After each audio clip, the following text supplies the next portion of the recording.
Hi guys, it's me again, ANG Motoquatic. So for today's video, tuturuan ko kayo kung paano dumami ang follower mo sa Facebook na. So first, kung bago lang ka sa akong channel, don't forget to subscribe and hit the notification bell button and like the video. So first step guys, no, para madagdagan ng follower or dumami ang followers mo sa Facebook. First nga ang atong buhaton.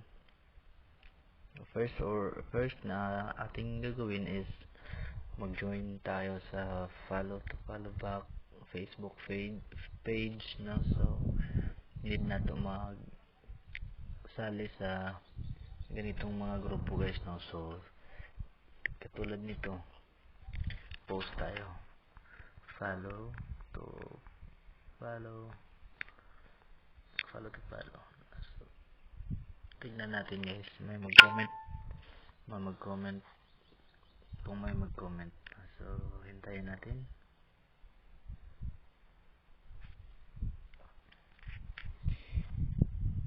Yun, bago ko lang nag-post 2 seconds ago, just now may nag-follow na kaagad na. So tingnan natin ang follower. So ngayon 54 follower na. So tara, mag-follow back. Hindi ko siya mag-follow back. So yun, ito, i-follow natin ito guys.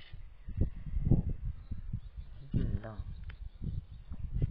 hindi ko rin siya mag-follow back na. So ganyan lang guys, sali kayo sa